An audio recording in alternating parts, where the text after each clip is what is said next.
शेतकरी बंधूंनो नमस्कार। आजची यशोगाथा ही राजस्थान राज्यातील चित्तोडगड येथील शेतकरी दिनेश चाट यांची आहे। त्यांनी फक्त एका पॉली हाऊसपासून सुरू केलेली ही शेती आज 6 पॉली हाऊसपर्यंत येऊन पोहोचली आहे।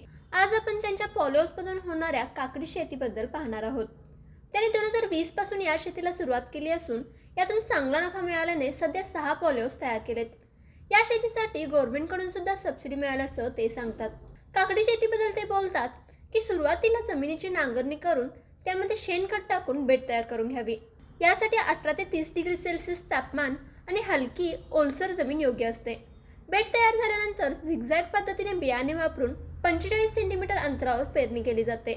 काकडीसाठी इन्सेक्टिसाइड्स, फंगिसाइड्स, मायक्रोन्यूट्रिएंट्सचे भेसळ डोस देतात। याला जास्त पाणी लागत नसून महिन्यानंतर दर 4 दिवसांनी ड्रिपने पाणी दिले जाते। काकडीला व्हाईट फ्लाईज, माइट्स, डाउनी रोग, पावडरी मिल्ड्यू यांचा प्रादुर्भाव होतो। यासाठी 10 दिवसातून पेस्टिसाइड्स किंवा फंगिसाइडच्या फवारणी करतात। लागवडीनंतर 30 ते 40 दिवसांनी फळ धरायला सुरुवात होऊन दर 2-3 दिवसांनी हार्वेस्टिंग केली जाते।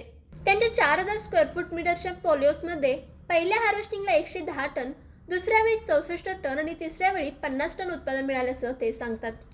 त्यांनी मंडईमध्ये हे काकडी विक्री करत असून जास्तीत जास्त 45 रुपये किलोप्रमाणे त्यांना दर मिळालाय। पॉली हाऊस काकडी शेतीतून त्यांनी 24 लाखांची कमाई केल्याचं सांगतात।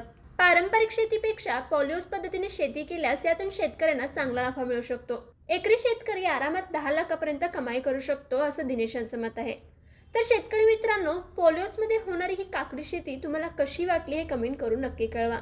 त्यासोबतच अशाच प्रकारच्या व्हिडिओज पाहण्यासाठी कृषी मंत्र यूट्यूब चॅनल सबस्क्राईब करा, आमच्या फेसबुक आणि इन्स्टा पेजला फॉलो करा।